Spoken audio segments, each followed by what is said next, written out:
ഒരു വാക്ക് മാത്രം കൽപ്പിച്ചാൽ സൗഖ്യം വരും. മത്തായിയുടെ സുവിശേഷം 8-ാം അധ്യായം 8-ാം വാക്യം.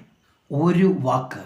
എന്തുകൊണ്ടാണ് ഈ ഒരു വാക്കിന് സൗഖ്യം കൊണ്ടുവരാൻ കഴിയും എന്ന് പറയുന്നത്? വാക്ക് പറഞ്ഞവൻ ആരാണ് എന്നുള്ളതാണ് അതിൻ്റെ ഉത്തരം. എല്ലാവരും പറയുന്ന വാക്ക് നമുക്ക് വിശ്വസിക്കുവാൻ കഴിയുന്നതല്ല. എത്രയെത്ര വാഗ്ദാനങ്ങൾ നമ്മുടെ ജീവിതത്തിൽ നാം കേൾക്കാറുണ്ട്. അവയിൽ പലതും പൊള്ളയായ വാഗ്ദാനങ്ങൾ ആയി മാറിത്തീരാറുണ്ട്. എന്നാൽ ചിലർ നമ്മളോട് പറയുന്ന കാര്യങ്ങൾ ഏറെക്കുറെ നമുക്ക് വിശ്വസിക്കാൻ കഴിയും. അതുകൊണ്ട് ആരാണ് വാക്ക് പറയുന്നത് എന്നുള്ളത് വളരെ പ്രസക്തമാകുന്നു. 9-ാം സങ്കീർത്തനത്തിൻ്റെ 10-ാം വാക്യം പറയുന്നു, നിന്റെ നാമത്തെ അറിയുന്നവർ നിന്നെ ആശ്രയിക്കും. ദൈവത്തിൻ്റെ നാമത്തെക്കുറിച്ച് ഇവിടെ പറയുകയാണ്. എന്താണ് ദൈവത്തിൻ്റെ നാമം? ഇവിടെ പ്രത്യേകമായ ഒരു പേര് അല്ല ഉദ്ദേശിക്കുന്നത്. അദ്ദേഹം വളരെ പേര് കേട്ട ഒരാളാണ് എന്ന് നാം പറയുമ്പോൾ ആ മനുഷ്യൻ്റെ പേര് അല്ല നാം അവിടെ വ്യക്തമാക്കുന്നത്.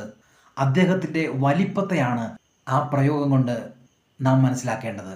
മറ്റൊരു വിധത്തിൽ പറഞ്ഞാൽ ദൈവത്തിൻ്റെ ഗുണഗണങ്ങളാണ് അവൻ്റെ പേര്. അവൻ നല്ലവൻ ആകുന്നു. അവൻ വല്ലഭനായ ദൈവമാണ്. അവൻ സർവശക്തൻ ആകുന്നു. അവൻ സർവജ്ഞാനി ആകുന്നു. അവൻ മഹത്വവാനായ ദൈവം. അതെ, അവൻ്റെ നാമം വലിയത്. ഈ സത്യം ശതാധിപന് അറിയാമായിരുന്നു. അതുകൊണ്ടാണ് അവൻ കർത്താവിനോട് പറഞ്ഞത്, നിന്റെ ഒരു വാക്ക് മതി, സൗഖ്യം വന്നിരിക്കും എന്ന്. അവൻ്റെ നാമത്തെ അറിയുന്നവർ അവനിൽ ആശ്രയിക്കുന്നു. കർത്താവായ യേശുക്രിസ്തുവിൻ്റെ ഈ ഗുണഗണങ്ങളെ മനസ്സിലാക്കുമ്പോൾ നമുക്ക് അവനിൽ പരിപൂർണമായി ആശ്രയം വയ്ക്കുവാൻ കഴിയും. വാക്കു പറഞ്ഞവൻ വലിയവനാകുന്നു.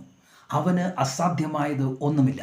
ഉണ്ടാകട്ടെ എന്ന് പറഞ്ഞപ്പോൾ ഉളവായി. അത് നല്ലത് എന്ന് അവൻ കണ്ടു. വാക്കിനാൽ സകലത്തെയും ഉളവാക്കിയവനായ ഈ ദൈവം, അതെ, അവൻ്റെ നാമം ഉയർന്നത്. അവൻ്റെ ഒരു വാക്കു മതി, സകലതും സാധിക്കും. അവൻ്റെ വാക്കുപോലെ എന്നിൽ ഭവിക്കട്ടെ എന്ന് അവനിൽ വിശ്വസിച്ച് ആശ്രയിച്ച് അത്ഭുതങ്ങൾ അനുഭവിക്കുന്ന ഒരു ജീവിതം നമുക്ക് നയിക്കാം.